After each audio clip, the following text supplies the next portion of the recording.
reiterating? Is that the root of it? But I think it's also people are realizing this whole internet game is a game. And you can play it however you want, but...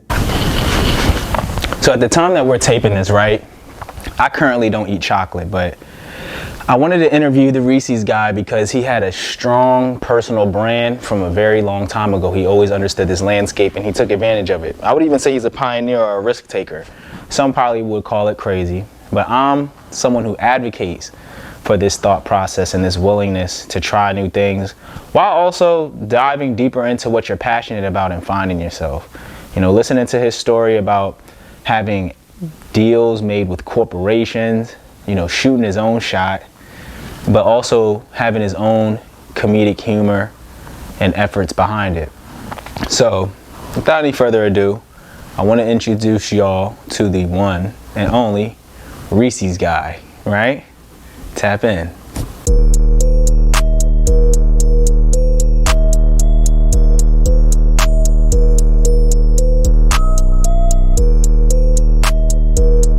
Man, it's good to have you here today. You my last interview of the week. Of the week? Yeah. You do one every day? I mean, I try to jam pack them. Okay. Right, so I'm excited. So don't let my energy or my demeanor fool you. Get it all in, get it all out, whatever. Yeah, I gotta build myself up because, like, Lord knows this week I've been having like challenges with organizing people. Mm-hmm. So my energy is like, it's Friday. Yeah, gotta get you going, boy. Yeah, right. I need you right now, right. So please introduce yourself. I got this mint, fucking mint.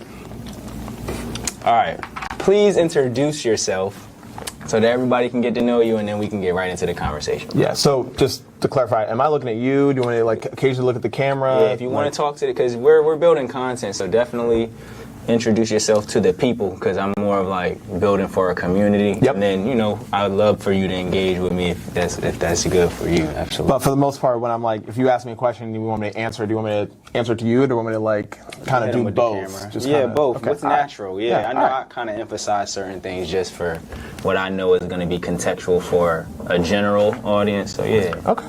Cool. I can do that. Not a problem. So my name is Andrew Atheist. I am what I like to call a double agent in marketing. When I'm during the day, I am a social media and marketing director for a ready-mix concrete company called Sylvie Materials. I kind of lead their entire marketing force, but at night when I'm not working for a construction company, I'm making content for Reese's Peanut Butter Cups as the Reese's guy on TikTok, Instagram, and all throughout social media. So it's a little bit of who I am and, you know, what I do when I'm not doing things, but I'm never not doing things. Right. So.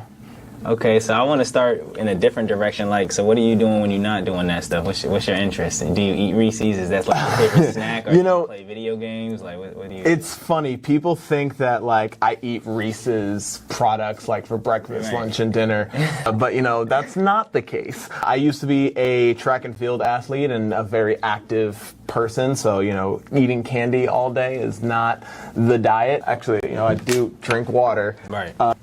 But you know, I everyone has a favorite candy. You know, I'm not an alien from outer space, so but I also, you know, understand that eating vegetables and fruit is important, and you know, eating 3 square meals a day.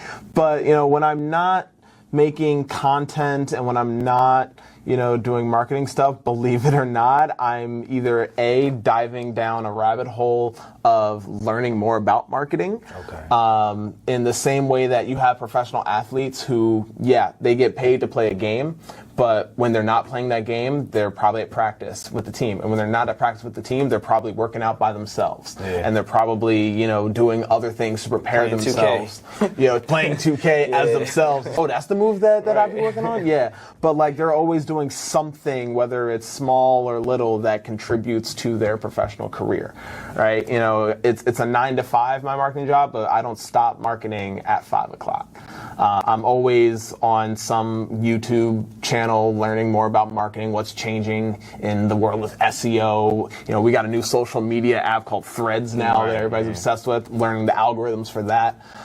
Just constantly preparing. But when I'm not doing that, I'm probably catching up on a Marvel TV show or watching a YouTube channel. So I'm always consuming. Right. I'm a consumer, I guess. If that's I like to hear the fact that you have an interest in marketing outside of it just being your job, because I'm the same way. I like studying marketing and graphic design, and it's my personal interest because of how it communicates and socializes and builds communities, and just so many like humanizing things, because we in America. I'm not from America. I'm from the UK. But I was only 5 years old when I left, so I'm not sure. You're one of us. Yeah, right. Exactly. Thank you. Yeah.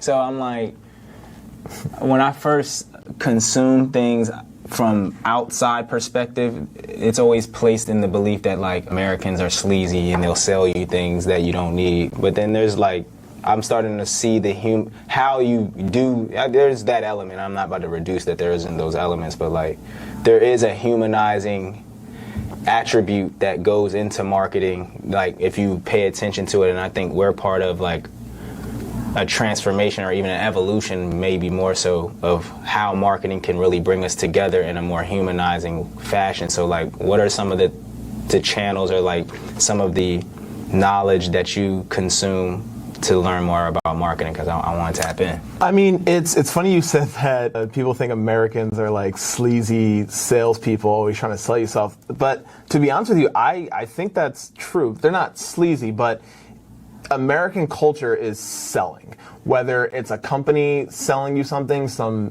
medical company selling you some new drug that we can't pronounce, or you're selling yourself to somebody or to some company, because that's all we do now as people of the internet. We're a generation that grew up with how the internet started to what it is now, and what it is now is we're all trying to sell our identity to other people. Whether it's on LinkedIn, we're trying to sell who we are professionally. Whether it's on Instagram, we're trying to sell people the idea of what we think our life is. We are always trying to present something to people or to other people. So, and it's a very American culture. I lived in China for a little bit, for like a year, for an internship, and it's interesting, when you're spending a lot of time outside of the United States, right? When you're watching TV, you're not getting a bunch of, insurance ads and, medical ads all the time. When you're talking to people, everyone's not an Instagram influencer. Everyone's not, trying to do something on TikTok or their podcast or, something else on the internet. Yeah. But, that's just American culture right now, is that we're all digital. Right, and there's nothing wrong with that. We all have seen that there's a great benefit to being digital creatures. Whether that's having a podcast, whether that's having a social media persona. Now that we're getting into AR and VR, that's just going to open up a whole new world of the way that we like to express ourselves and the way that we like to personify ourselves. But myself, I sell myself as someone who's a student of marketing, right? Whether that's at my job and I'm constantly having meetings with my manager or the people that I work with to say, hey, this is what I know about the marketing situation and this is how I think the direction we should go in. Or whether it's, me meeting new people like you, when we ran into each other in the hallway, I was selling myself as somebody that, you could vibe with, right? As a person. So, Americans, they're not all sleazy salesmen, but I think American culture is to be a salesman. Yeah. And so what are your go-tos like for learning your knowledges about marketing and selling, and just, I guess, any other elements that you incorporate with doing that?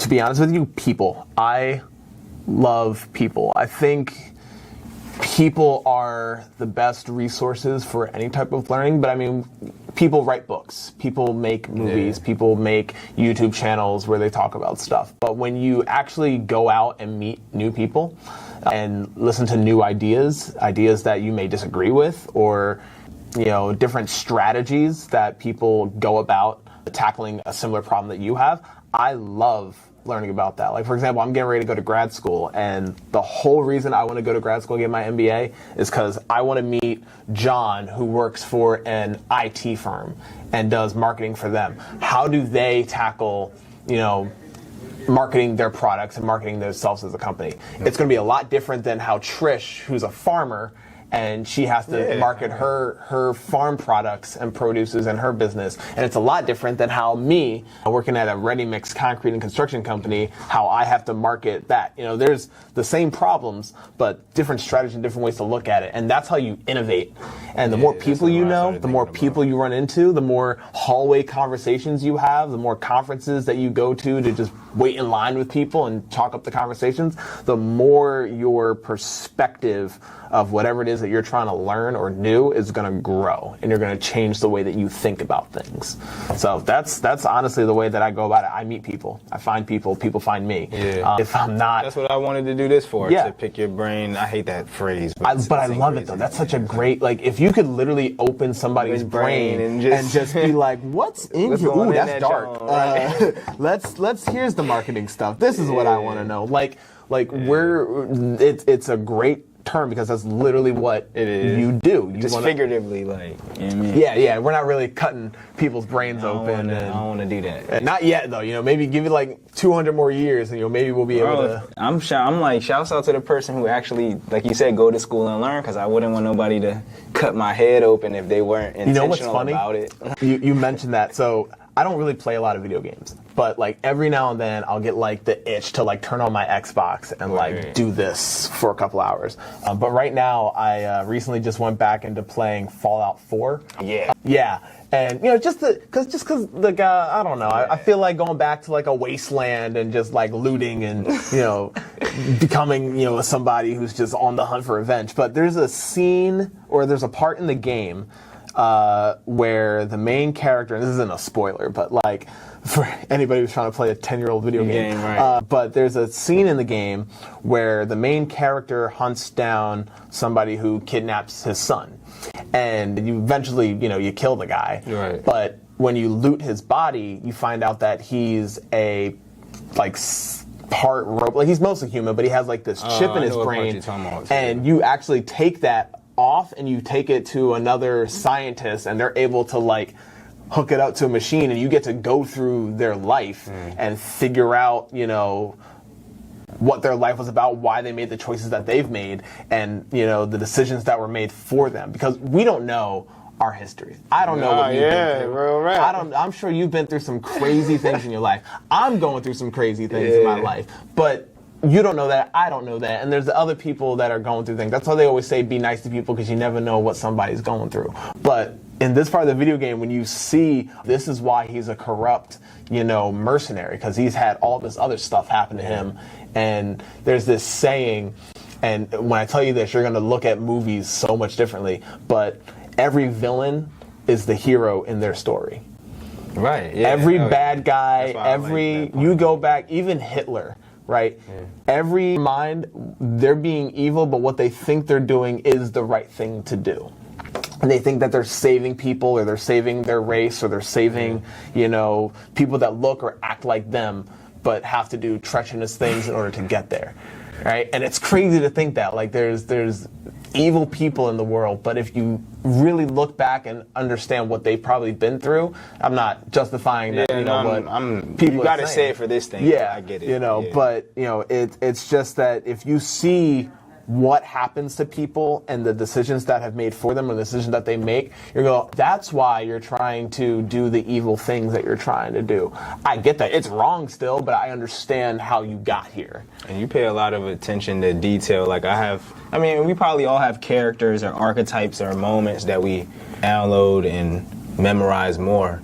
But like the fact that you remember him from that game, I always find that intriguing, where certain scenes, or like I mentioned before, archetypes kind of like shoot out to us. So like, why was that? Like, I know you referenced it because of what I was talking about, but when you experience and like was going through the game, because like one of the moments I remember from the game specifically are like those big green things that live in the huge buildings, and then they have those sledgehammers and like, so there's just things we all the mutants, the super mutants, right? Super mutants, So it's like there's always elements we all kind of like leave with. Why was that one of the scenes? It's just because you said pick brain, and we were talking about how like you can't open up somebody's brain, and like but in that's the future he literally did right. that. Okay, and this game takes place in like the year 2027 or 2270 or something like that. But like we were talking about picking your brain, I'm like, oh, I literally just did that on that level in like that 2 days ago. Amount of time you played the game. Okay, I got you now. This is good because now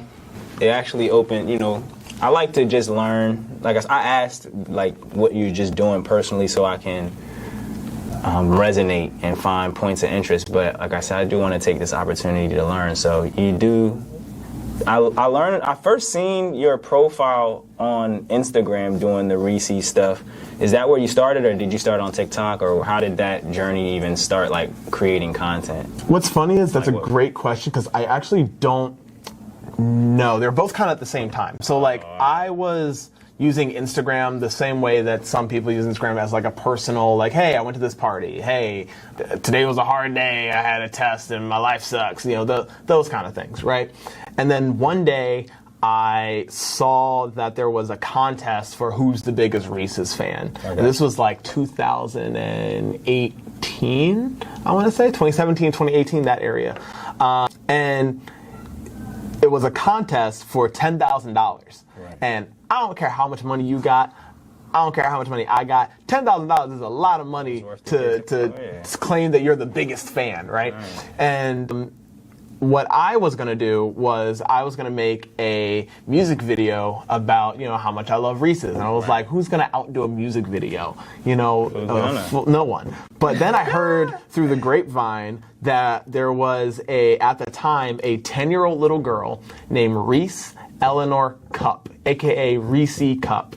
Her parents just got married, their last name was Cup, and they named their daughter after their favorite candy, Reese, and then, you know, her middle name is Eleanor, so Reese E. Cup. And what brand is not gonna just lose their mind that there's a kid named basically after their most profitable candy, right? So when I saw that, like, that was the first time in my life where I was like, life is not fair. Like, I had this great idea, it was gonna work, I was gonna destroy the competition, and all this little girl had to do was just exist, right? So, but what's wild is, and it's crazy how life works, right? I don't know if you're religious or spiritual, but like if you believe in divine intervention, but like a week later, I'm like not kidding you, after I found that out, I was sad for like 6 to 7 days. A week later, a announcement came out from the company that says, well, we found our winner for who's the biggest Reese's fan, but they just released a new candy, the Reese's Outrageous Bar, and they had a smaller little thing for like who's the most outrageous Reese's fan. So that was my opportunity to be like, all right, well, let's just make the music video because that's outrageous. So I called up my buddy. I was in a collegiate a cappella group. Back in college, I just got out, so I called my guy who helped make content with before, and I said, yo, I got this really stupid idea, and no questions asked, he was like, I'm on my way, right? He's like, whatever crazy idea you have, Andrew, it's going to be worth it. So we shot over the weekend a music video where I took the song by Eminem, ironically, Eminem's Reese's, the song by Eminem, Now This Seems Like a Job for Me. So that song, for anyone who's too young to know that, this was like one of the greatest songs of all time. But I took that, and I've always done this thing where like I took songs and loved making parodies of it. Like I was a big Weird Al Yankovic fan growing up as a kid. Big influence on that. And I basically just did what Weird Al Yankovic would have done and just took a song, changed the lyrics to fit a theme that I was going for, which is the Reese's thing. And I wrote the lyrics for it, you know, in like 2 days. And we shot the video for it in my apartment when I was living in New York at the time over the weekend. And then we just spammed it everywhere. And this is like a very low budget budget music video. But, you know, it's always the low budget videos that are the funniest. That's why I'm just looking like this right now. But, you know, we spammed that everywhere. Like I put it on Facebook. I put it on Twitter, Instagram, you know, TikTok wasn't a thing yet, but like I was sharing it everywhere. And my geniusness of how to continue spreading it was I Googled head of marketing at Reese's, and then you find out that it's actually the Hershey's company. And I like this part. It's very easy to find a corporate American email. So if you find someone's first name and last name, their email is probably that first info, initial last name at company.com or first name last name at. There's only 3 different types of things that people make their emails at a corporate company. So I found all the head honchos at Hershey's and at Reese's, and I sent all of them an email. The head of PR, the head of marketing, the CEO, the CFO, whoever's the decision maker at Hershey's I can find. I got their email, sent them the link, and said, hey, I saw that you were, you know, running this contest. I made this video. I also already submitted it. I'm sharing it everywhere, but I also want you to like have it in your inbox and see it. And what's crazy is the head of PR at Hershey replied back and says, we see it and we know exactly who you are. We need to talk. And basically they said, you know, you don't need to worry about this contest. You won.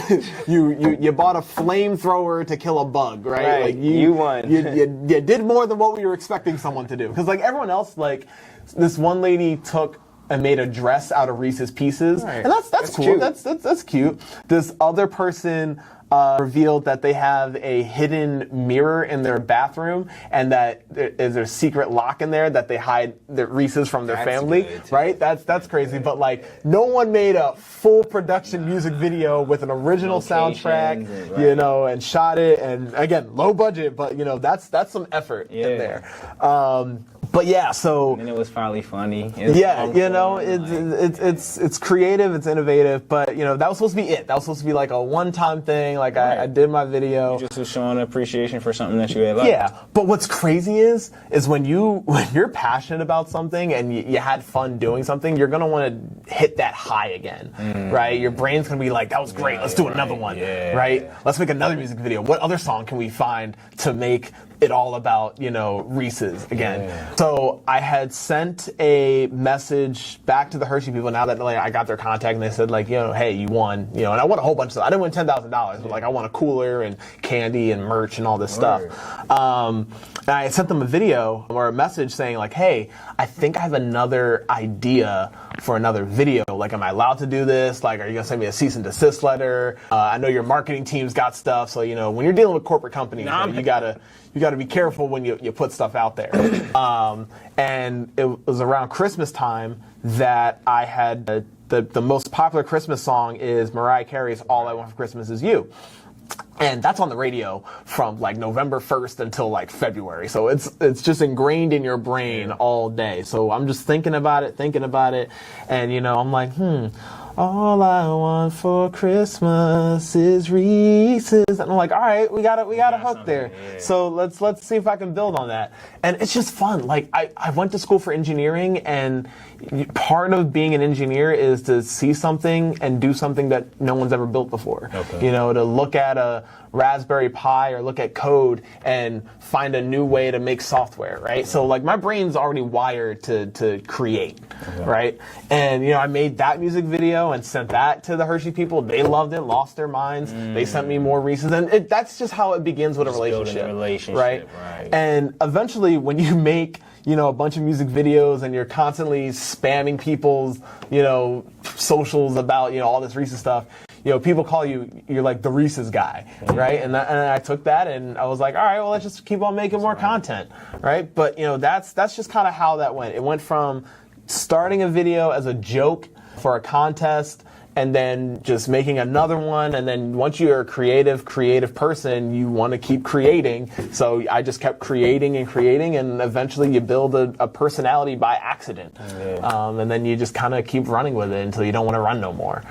But that sounds like my music career, like that last part you just said about once you get in it, and then you start to find out more about yourself. Right. When you're doing it, you gain a personality. I didn't have this personality. I didn't have the want to share. I was the complete opposite. Like when I first used to come to Philadelphia, I was attempting to escape my background, my environment, I'm from Newport News, so like for anybody watching this, they might know it as bad news, which I think is like, no one there calls it that. Like when you're from Newport News, no one calls it bad news. Like if someone hears you say that, thank you, right? So it's like, it's an odd thing. But anyway, like I was just trying to get out of that environment for various reasons. And once I got here, one of the things, someone that I met, he told me, because I used to not like to be on camera. Yeah. Like, because I was like Mr. Incognito, you know, trapper guy.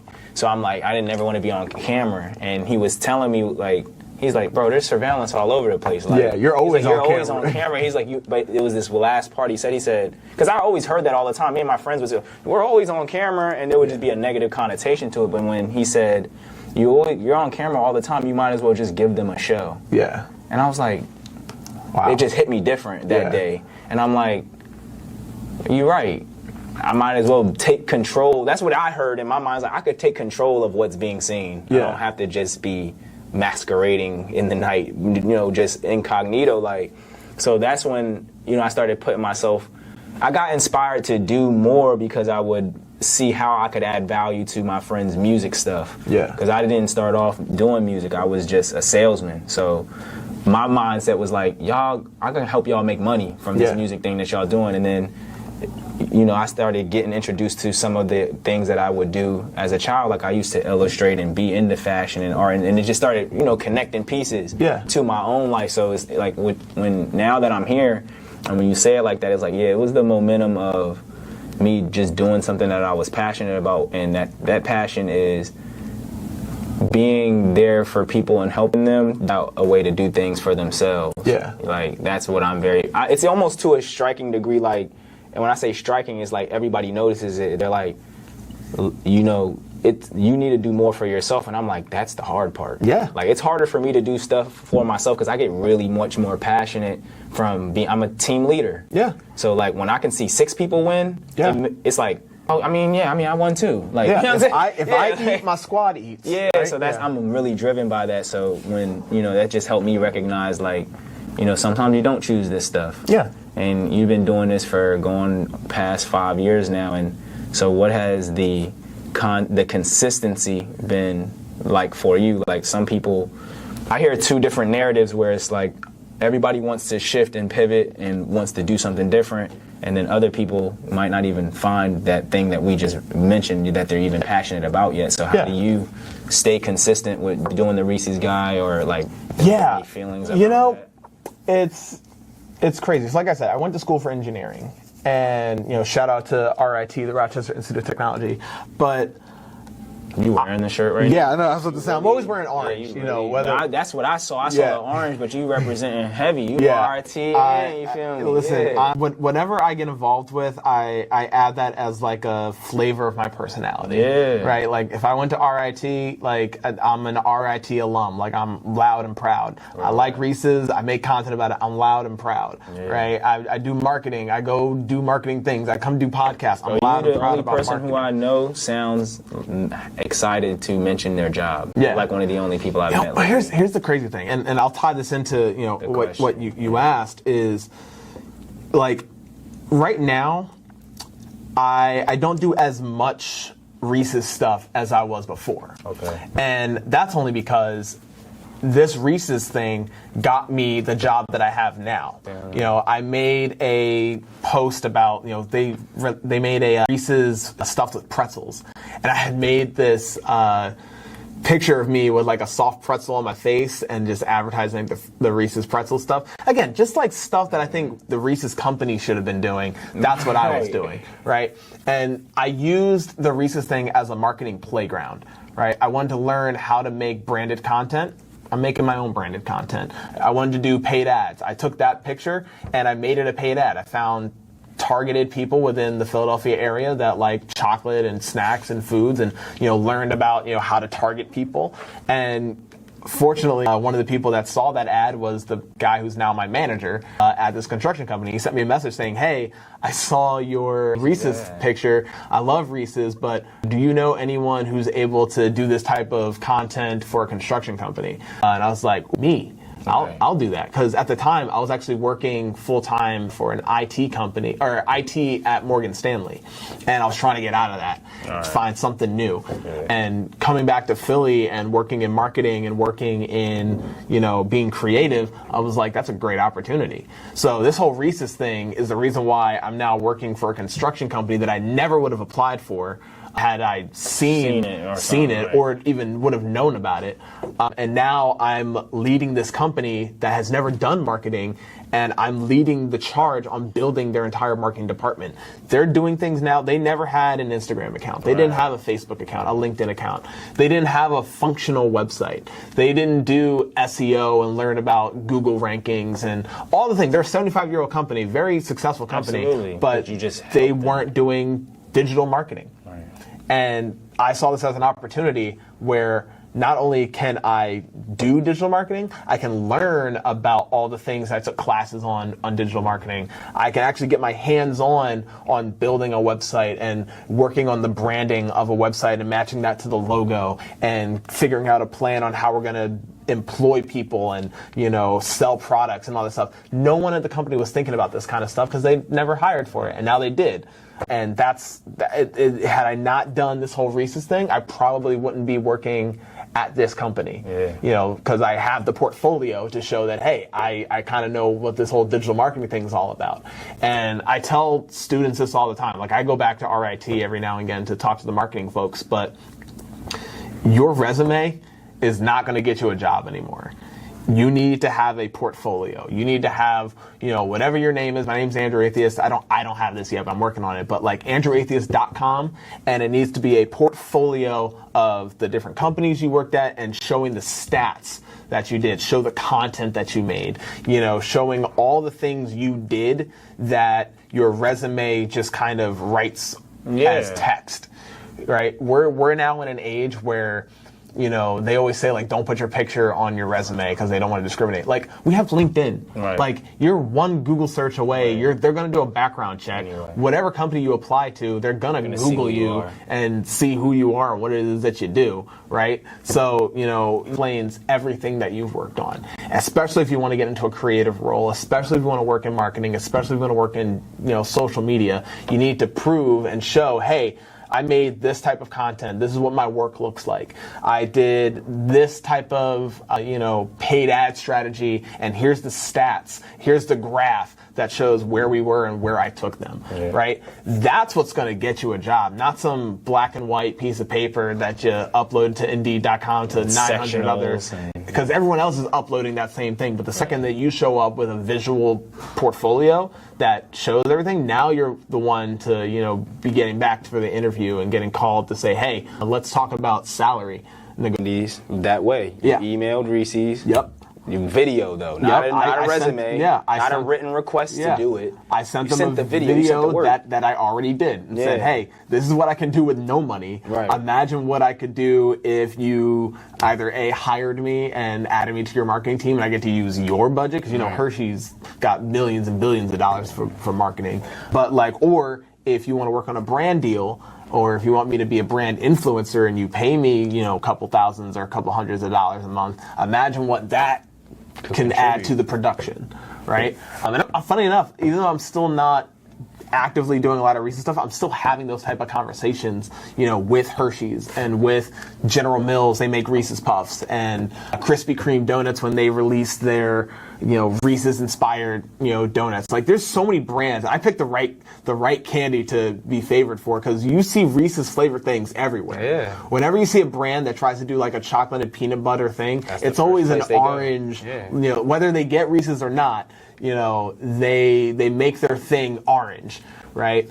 One thing that I think people don't realize is that, like, Hershey's is a umbrella company. They have a bunch of different candy brands underneath them: Kit Kat, Reese's, Jolly Ranchers, right? But where they make their money in most cases is they license that branding out to other companies to use their name. Like when you go into the supermarket and you see Hershey Reese's, you see like Reese's ice cream. Yeah. Hershey's didn't make the ice cream. Breyers made the ice cream, right. and they said, we want to call this the Reese's ice cream because people are going to buy this as the Reese's ice cream instead of a chocolate and peanut butter ice cream, right? That's marketing, right? That's the power of branding, when you can leverage your name or your company to make other people money, right? So, that's it's even Hershey Park. Like Hershey Park is owned by a amusement park company, and they just use the branding of Hershey's stuff to get people to go to that amusement park, right? It's not the Hershey company managing. I would have thought so. But that's the thing, and that's the thing. So they win back and forth. You thought that this was something that Hershey owned, but no, it's an amusement park company that uses the licensing and branding of a very powerful brand, which is the biggest candy company in America. So that's why our generation is realizing how important it is to have a brand, have your own personal brand, because if you have something that people can recognize you for, and Will Tom says this all the time, it's about predictability, right? If someone knows me as the Reese's guy, they can predict what kind of content I'm going to make. If there's a new Reese's product out, they're going to come to my page and be like, has Andrew tried this? Has Andrew talked about this? Right? Same thing with like when I watch Marvel movies or Marvel TV shows. I'm a big Marvel nerd. There's a podcast and a YouTube channel I watch called New Rockstars. Every time I watch a new Marvel movie or a new episode, I know for a fact that they have an episode where they're breaking the movie down and breaking the episodes down, right? That's their branding. That's their predictability. So that's why, we're talking about how Americans are sleazy salespeople. They're always selling. You have to, because when you can be predictable on who you are as a person or who you are as an internet persona, that's how people will come and be attracted to whatever it is that you do. And that's power. Yeah. Right? Nah, you empowering me as you saying it. Yeah. You know what I mean? When people know you for a reason, and that can be good or bad. Like, and I'm borrowing a lot of this from Will Toms because he just talked at a conference that I was putting together about his new book. And if you haven't read it, it's a great book. Actually, I might have it somewhere. But he was talking about branding is not a logo. Right, that's what most people think. If you don't work in marketing, you think branding is the Nike logo, branding is the Disney. Right, we all see the Disney logo. We think that's branding. No, branding is a promise of an experience, a promise of predictability.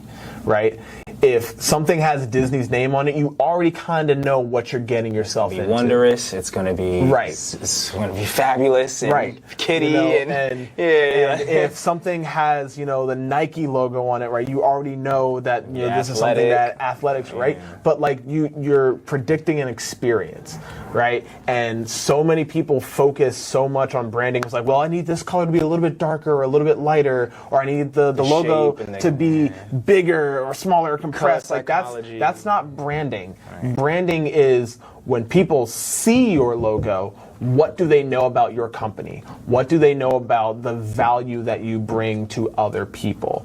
And even better, when people see other people associate with that logo, what does that say about that person? Right? When I see someone walking around with, Nike stuff from head to toe, I know they either were an athlete or they do athletic, physical things, right? When you see someone walking around with a Starbucks coffee, right? Does that mean they like coffee, or does that mean that they only like a certain type of coffee, right? We as humans express ourselves more than just verbally. We express ourselves on what we wear, how we wear our hair, what colors we wear, what colors we don't wear, the type of shoes we wear. Like everything is a form of expression in the way that we do stuff. Right, like I'm wearing an RIT shirt, right? That says, for anyone who knows RIT, right? They know, you're probably an engineer. You're probably someone who likes math for no reason, right? If I see somebody with a Harvard sweatshirt or a Harvard hat on, right? Like I already know probably what that person is like. Maybe it's just a sweatshirt. Maybe they're Harvard Law.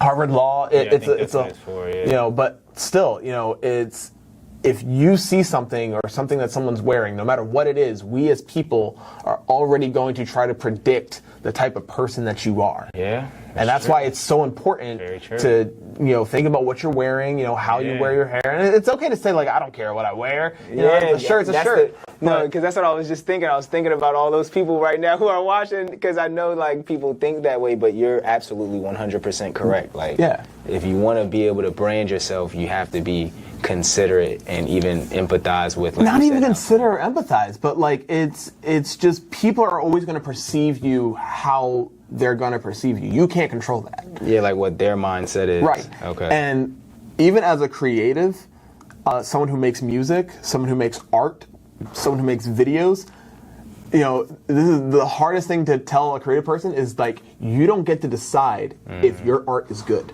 Yeah, I knew you were going to say that. You don't ever get to make that choice. You make the art, but it's not up to you to decide if it's good or not. Everyone else who watches it, everyone else who listens to it, everyone else who experiences the art that you put out, based on what they've done in life and based on the way that they can relate to what you said or the way they can't relate to what you said, they're going to determine if it's good or not. Right? Like, if I grew up not listening to reggae music and I hear someone make reggae music, I'm not going to think it's that good. Like, but does that mean that that's not good music? No. Right. It just means that based on my experiences, and I'm Jamaican, I love reggae music, but but based on my experiences, that just determines if I think something's good or bad.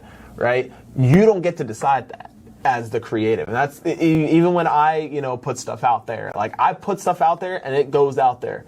What other people think, that's what they think. I'm still going to put stuff out. Because I know that, for me, I know that there are other people that love Reese's. I know that there are other people that love to enjoy the consumption of, chocolate and peanut butter. And I like to think the way that they think. So I try to make content as if something that they would think about, right? Same thing in construction, right? Like, no one would ever thought that, a ready-mix concrete company needs to be on Instagram, LinkedIn, TikTok. But think about how many people work in construction. Think about how many people work in concrete so they can just every day, absorb the content and learn different things about their own business. Exactly. We're all living in a niche world. We all have some niche that we're all a part of. Whatever you think is weird that you like, there's millions of people that also like that one weird thing that you enjoy. You're not alone in the world. Let me see what it is right now. 4 until somebody kicks us out.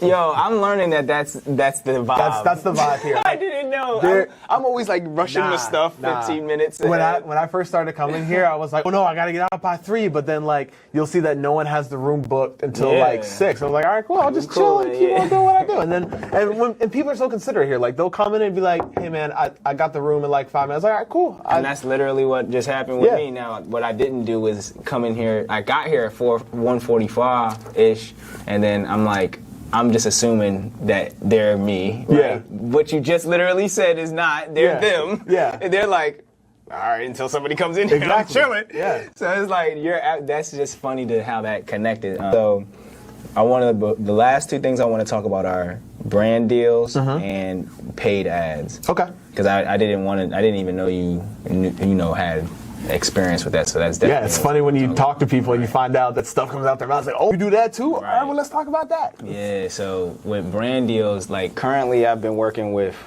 I just now started understanding that for myself, because my first 3 or 4 years being here, my first year being here, I was just like developing a network and learning people, understanding the city and stuff like that. And then from 2019 to 2022, I had a commercial space where I was just incubating my own personal development as a creative, and then curating experiences for the network that I was meeting. Yeah. And then so since 2022 to now, I've been working on my personal brand, because when I was at the space, I think for my capabilities, like I like my brand at the space and my ability to generate revenue from that particular location, I wasn't seeing like the ability to do more or be more in there. Yeah. So But what I saw from why I wasn't able to, I'm like, everybody just coming here because of me. Yeah. It's not like, because it was like a 1,400 square foot building with one bathroom, and it was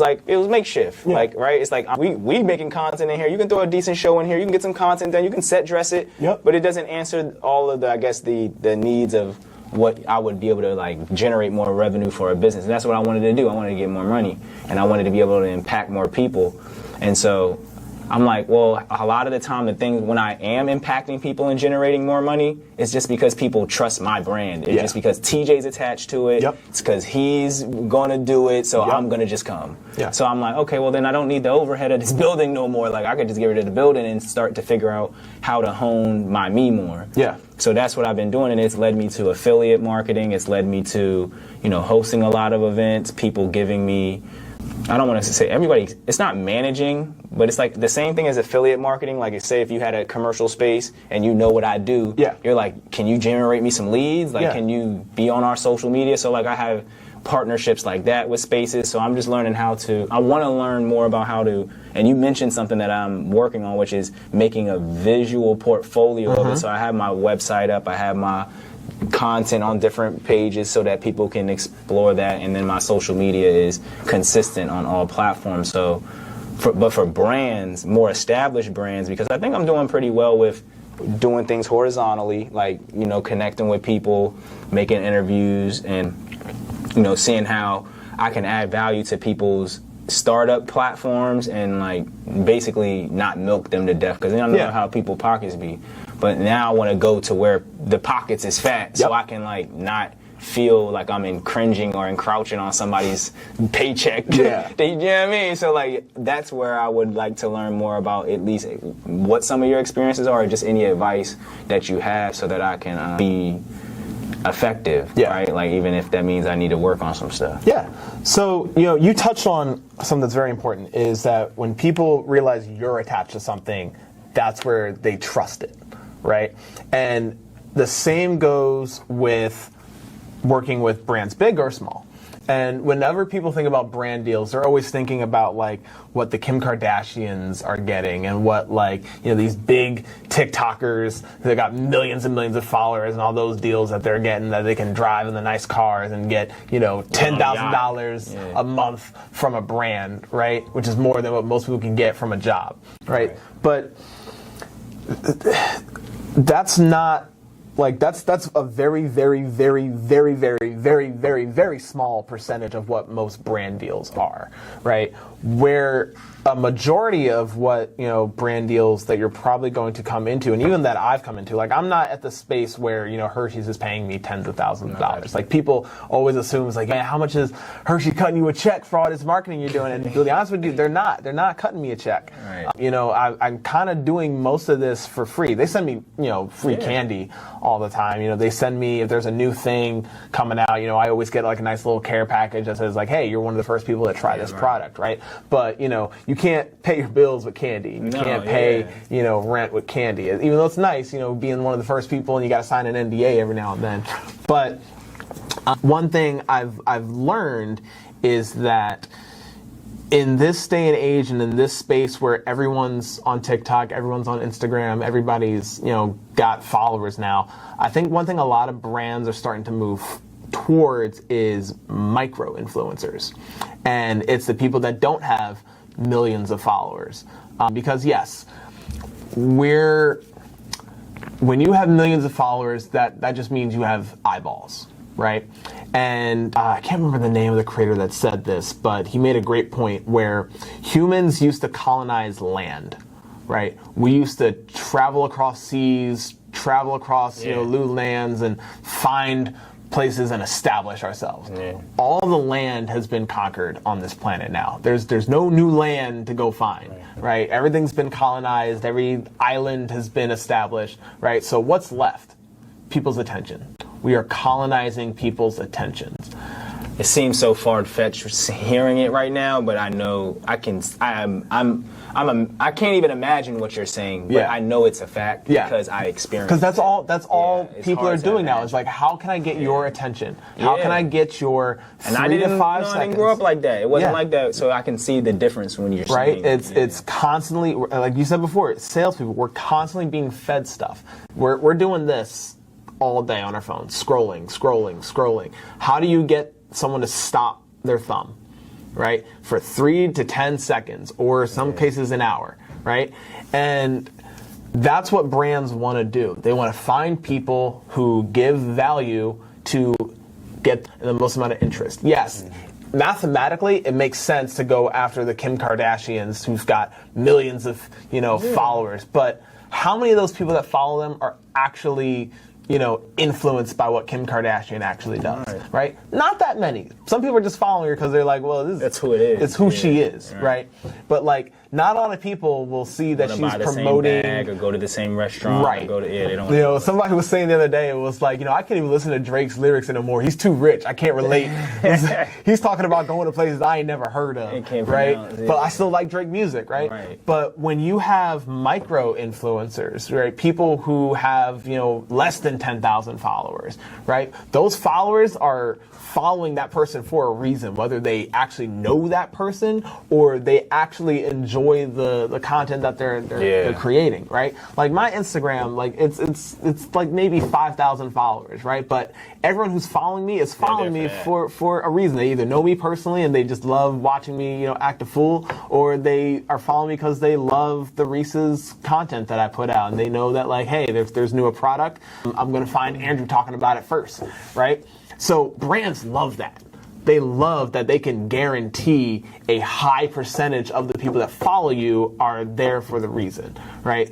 As opposed to 1 or 2% of the people that are following millions of people, you got a whole bunch of people that are following, someone who's got a small amount of followers, right? So a lot of brands are going after these people that have a very specific, detailed niche that their content's about, and they have a very small but mighty army of people that follow them religiously.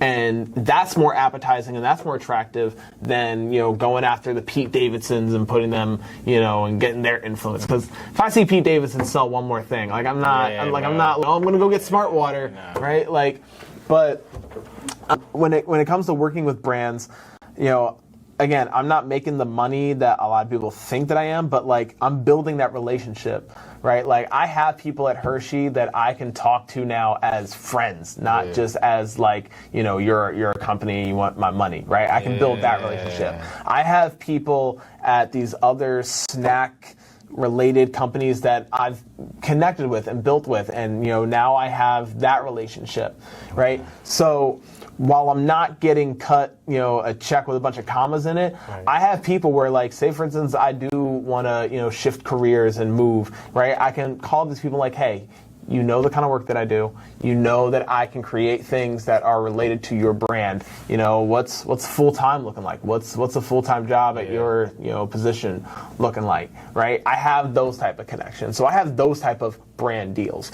But even without that, I'm still on the hunt for other, products. Like, Rita's Water Ice, they make a Reese's concrete milkshake. And concrete is actually an old term for milkshake, which is crazy because I work for concrete. I'm like, right? what's I work when I'm not making Reese's stuff, I'm making concrete stuff. So it's crazy that, like, those kind of things. So, like, I'm still doing the same thing that I did for Hershey, where I'm finding the email of whoever's in charge of making decisions and sending them emails saying, hey, this is who I am, this is what I do, this is the stuff that I make. But you make a Reese's concrete milkshake, and if you want me to work with y'all to make more content and get more stuff out there, let's talk. But there's other brands and other candies that also do stuff. Right now, I think Hershey's is starting to get into like sneakers and backpacks.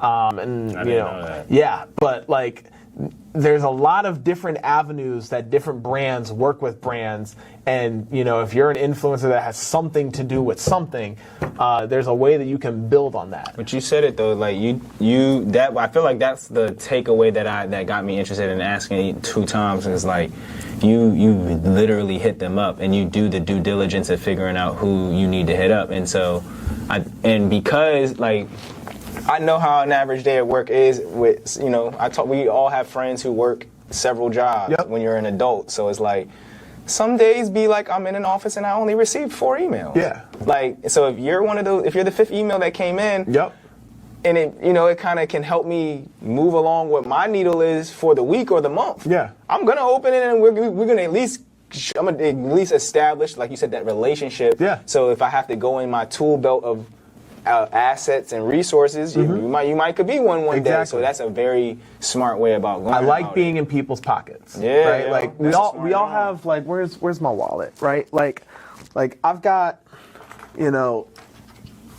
do I have a dollar bill? Nah, I ain't got cash on me. But like I got cards in here. The last time I've seen cash, bro. Right. So like I got a 50 in here, right? He said, lucky the last, like when you're stuck at the bus in the back of nowhere, 50, right? I got that. But like this is what I want to be to people, right? Like people don't carry a lot of cash anymore, right? But I want to be somebody that's in their pocket.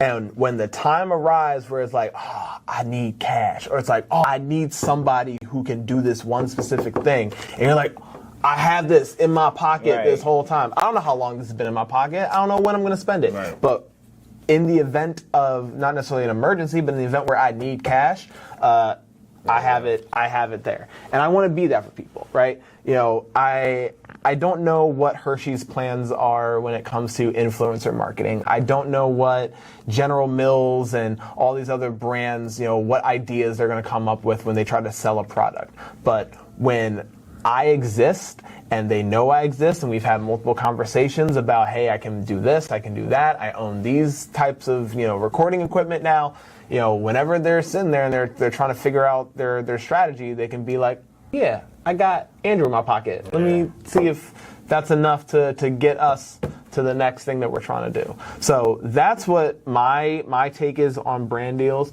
Again, I wish I could be somebody that has already made, tens of thousands of dollars with, all the cool things that I'm able to do. But like I said, this Reese's thing got me the job that I have now. Right. This Reese's thing has gotten me into the contact books of some of the higher ups at some of these bigger companies, and it's gotten me into rooms and situations that I never would have been in had I not made this content originally. And for me, right now, that's enough.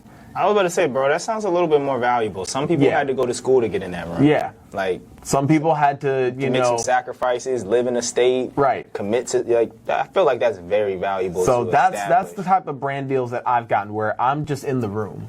I'm in the pocket. I'm in the email chain, right? The phone book. Yeah, they're not in my bank account yet, but in the event that something does arise where they need to have somebody to collaborate with or work with or send me to somebody else, I'm there. Mm-hmm. So that's my take on branding. I'll say this before I go into the next part of the conversation is like with you helping me understand what exponential and like extraordinary work that I've done with some of these brands, because like you said, I've had some circumstances where I'm talking to the CMO or I'm talking to the lead in a certain department, and that allows me to be introduced to something else. Yeah. So it's like knowing that at the core of it, you're doing something that you want to do, and you just making the most of it. Yeah. And then all the other pieces, they'll fall in line, however they fall in line. But like knowing that when you're creating that content and putting it out, it's not like I know I see a lot of people, they go through the idea of like doing things that they just don't want to do, to make it completely frank, right? Yeah. But like when you really want to make the content, it's exciting. You can incorporate your friend. You can like do it in a way where it really proliferates your being as who you are. It's not really gonna take.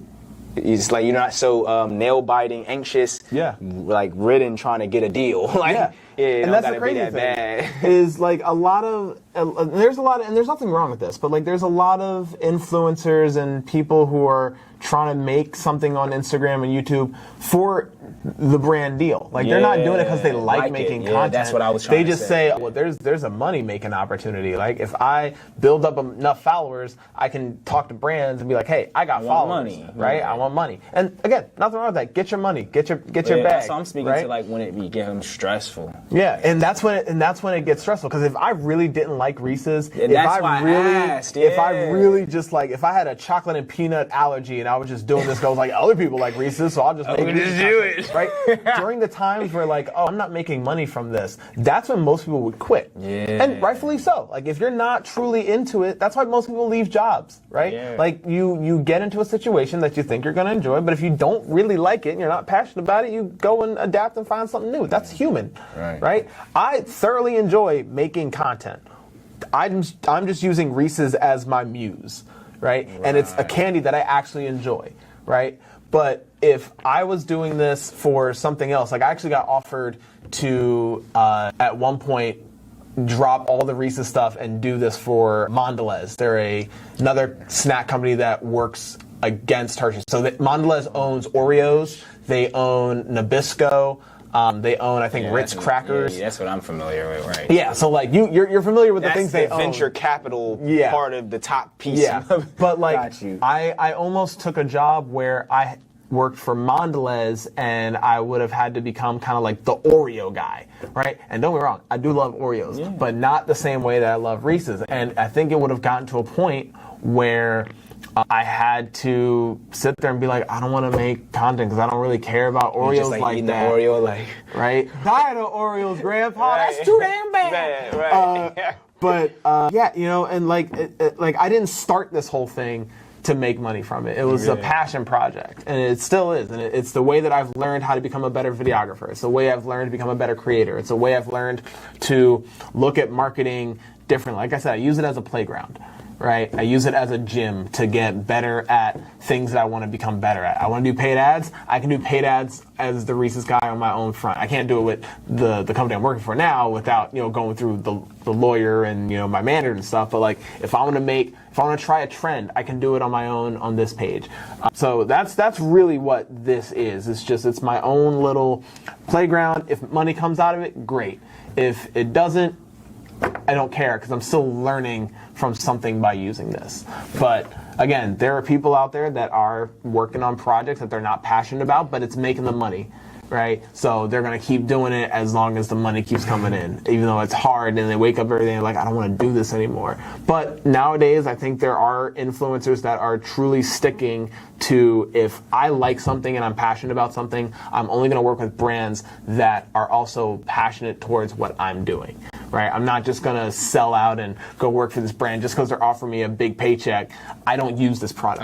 I don't wear these clothes. I don't drink this drink. Right? So I think there are people who are being very strategic about what brands they work with and how much they work for and what it means to them as a person. Because you think the root of like why people don't do that anymore is because it's like people are starting to observe the unhappiness part that we reiterate in? Is that the root of it? But I think it's also people are realizing this whole internet game is a game. And you can play it however you want, but our mental health is very important. And I think people are starting to become very conscious of, is this going to stress me out? Yeah. And if it is it worth it? Yeah. Right? And Americans are addicted to stress, right? Mm-hmm. We love, like, think about the way when we associate it with, like, it's going to come with an award. Yeah. A reward. Yeah, a reward or an award. But, like, think about when you go on vacation, right? Like, you always send your out-of-office email, but it's also, hey, I'm on vacation, but, like, feel free to hit me up if you need anything, right? Europeans, when they're on vacation, they're on vacation. It's like, I do not work for this company from this date to this date. Do not talk to me. You know, do not think about me. Do not send me an email. I ain't gonna read it, right? But us Americans, whenever we go somewhere, we take a day off. Like, we could have got hit by a bus yesterday. We still said, he was like, hey, sorry, I couldn't come to that meeting. I got hit by a bus, but I'm here for the Zoom. If you got, like, that's who Americans are. Like, that's what we do. It's horrible, but that's just our culture.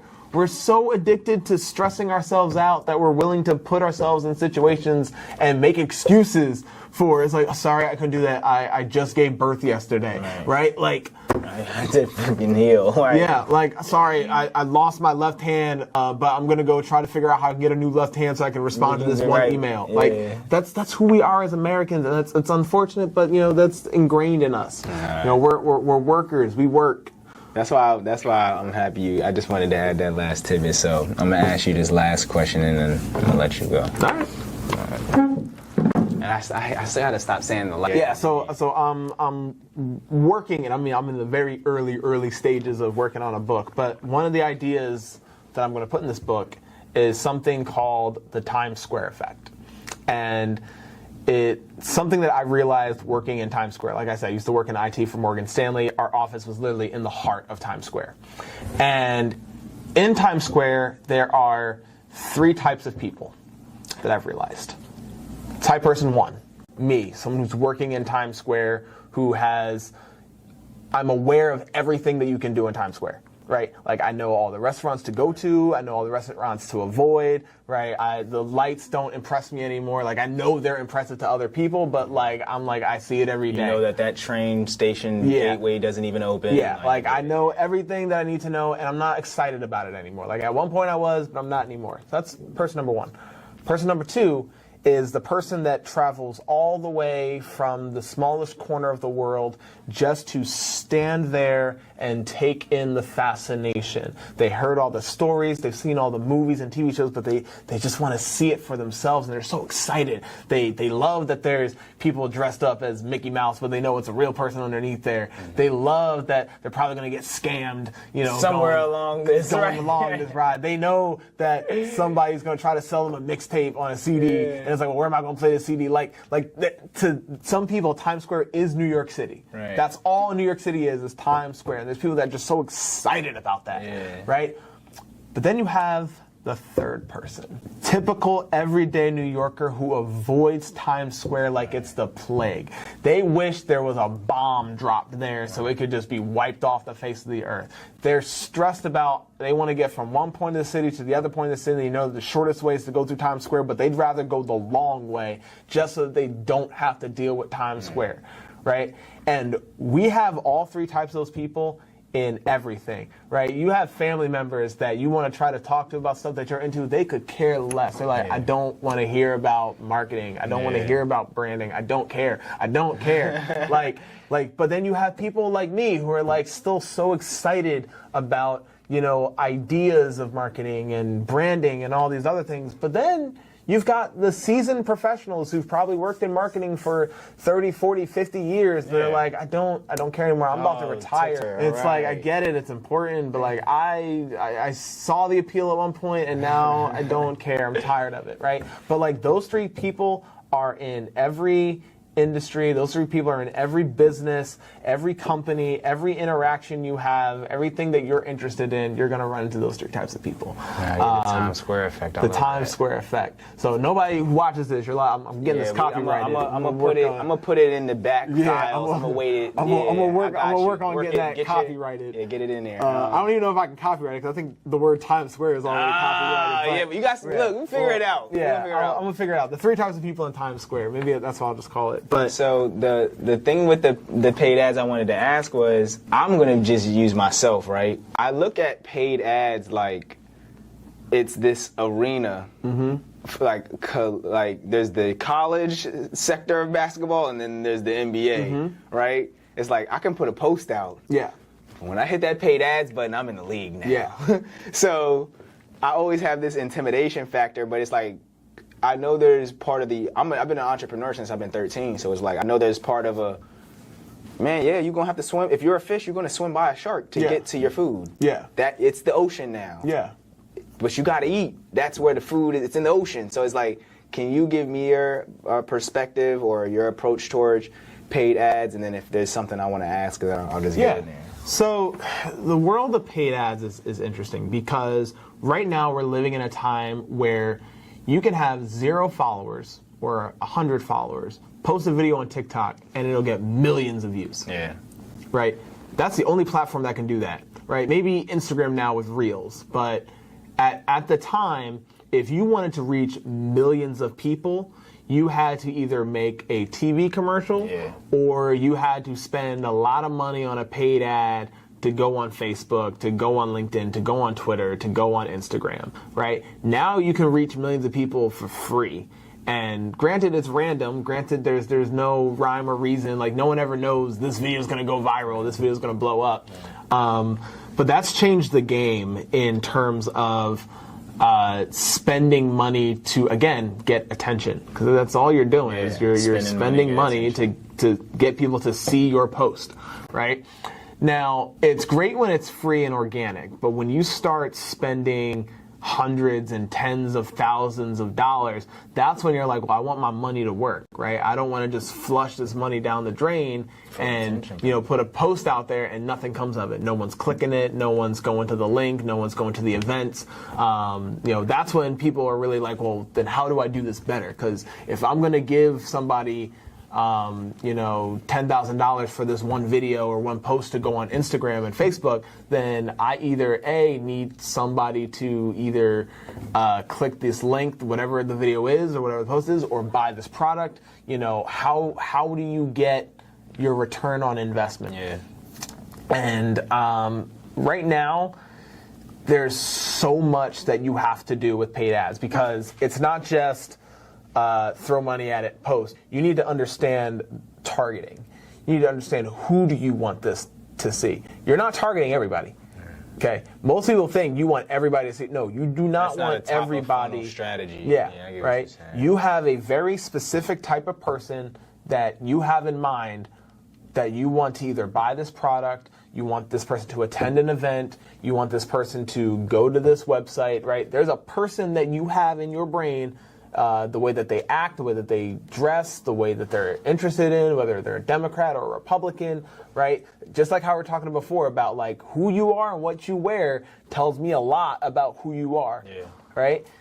We're doing that digitally, and we're right now able to do that. Like, if I go through your Facebook, your Instagram, your LinkedIn, your Twitter, like, I should probably be able to know more about you than you probably know about you. Okay. I can know about the things that you're interested in, the things that you're not interested in. I know probably what your family is interested in, what your family's not interested in, right? I can use that information to target you and say, hey, I've got a product that you might be interested in, right? I got a event that I think you would like to go to. I've got a website that I think you could benefit from, visiting, right? There's a whole like playbook on just targeting to do a paid ad, right? That's one aspect. The second aspect is how much money do I really need to spend to get the amount of people that I want to get. Yeah. And it's a riddle. Some people think, well, if I throw all my money at it, right? If I cast a wide net, right, I should catch some fish. Something. Right? I should catch something. That's the theory, right? Like I shouldn't if I put a small little net that I scoop up, right? That should not do the same as putting out a big net that's going into the whole ocean. All right. So now it's a matter of, I'm not going to use this small little net. I'm probably not going to use this big net, but how medium-sized of a net do I need to put out there? And that comes down to how much are you willing to spend. You ever hear that question? It's like, how much money do you want? Well, how much money do you have? Yeah. Right? How much are you willing to spend to get the return on investment that you want to get, right? Not a lot of companies can afford to spend hundreds of thousands of dollars. Some of them can only spend maybe $1,000 a month.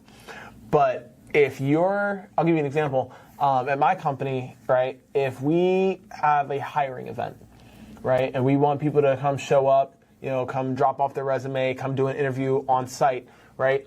If we spend $1,000 on a Facebook post and an Instagram post and a video all together, right? Not $1,000 each, all together. And out of that post, we got 500 people to show up to the event. That means for every one of those persons, I spent $2 to get that person through the door. Right? How much do you want to? You want to spend the least amount of money. You want to spend $1 per person, maybe. Maybe you want to spend 50 cents per person, right? So you got to think about not just in terms of return on investment, but like per unit or per person or per whatever that you're trying to get through the door or get through sold. If you spend X amount of dollars, if you break that down to how many people who came to your event, if That means that every time I do this, it costs me $2 to get a person. If I want to get 1,000 people, then I need to spend $2,000. Mathematically, that's not always the case, right? And that's the theory of it. It's like, well, then if we increase our budget by this much, then we should be getting this much, right? But that's not always how it works, right? There's other factors into it, right? Maybe that person didn't see the post. Maybe that person saw it a different way. Maybe they were already going to come whether they saw that post or not, right? So that's why you got to be careful about, trying to figure out what is that number that's going to, get me the return on investment on the things that I'm trying to get people to buy. So do paid ads help establish brand, or is it only safe to use it for generating sales? Because, like you said, the organic content should be. I use it as the determining factor of if the content good. Yeah. Right? If you're not engaging with it and it was free, why would you engage with it because I paid for it? I mean, it doesn't make a difference. Or sometimes people can utilize that as a factor of like, that it could potentially, there's so many variables. The rules of social media have changed, right? Before it was you only saw content based on who you followed. Yeah. Right? But you don't see all the things that people post. Not anymore, yeah. No, even when it wasn't like that, you still weren't seeing every time someone posted something, you weren't going to see it in real time, right?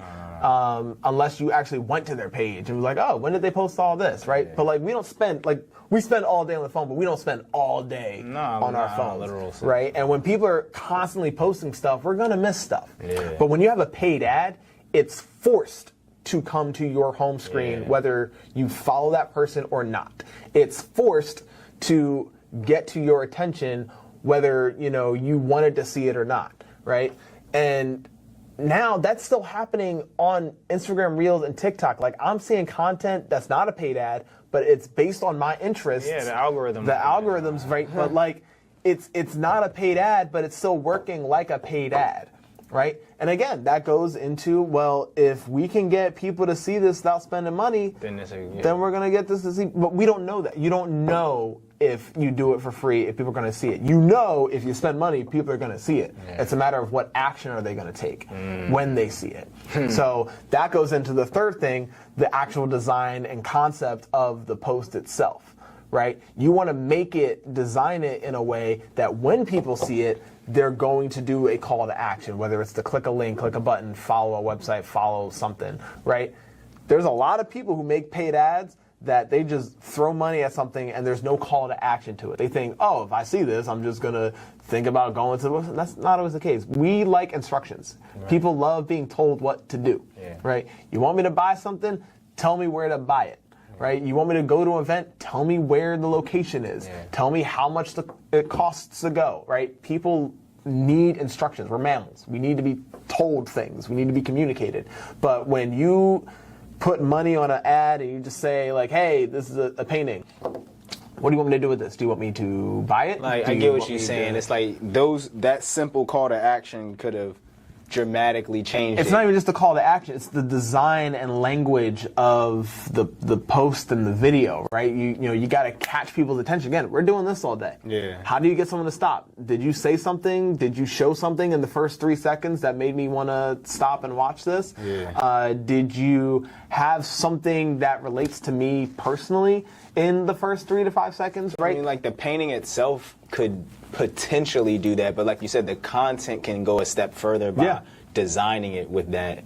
You have to design content now in the intent that you're selling it, right? Because again, if you're throwing money at something, right, you're not just doing it for the sake of throwing money. You want to get a return, right? You want people to, either go to places, do things, click stuff, but you need to be conscious about how you word things, how you script things, how you design, what colors you use, what you put, in the beginning, middle, and end, right? And again, when you take those 3 things, the idea that there's organic traffic and you need to figure out how to target people correctly, when you need to figure out how much money you can spend and the way that you're going to create the content, those 3 things are the main pillars of paid ads, and you can go deep down a rabbit hole to figure out strategies for all 3 of those. Right. But at the end of the day, it's not necessarily something you can do by yourself. It's why you need to constantly be reading up on what's happening in the world of paid ads. It's why you need to constantly understand psychology, human emotions, human feelings, how to communicate to people. And it's just, there's a lot of different things that you need to understand when it comes to putting money out there to get people to see your post. So I love this, bro. I'm gonna wrap it up for y'all, cause you know what I mean. But we still got some time, and I want to expound on that a little more. So the way that I tie these up is I give everybody their close up, you know what I mean, and then you can say some fly-ish, right? Like I seen an emoji one time. Someone sent me they had a fly next to a piece of defecation. So I'm like, oh, fly. Yeah. So okay, so yeah, I'm gonna tighten you up, and then we're gonna go from there.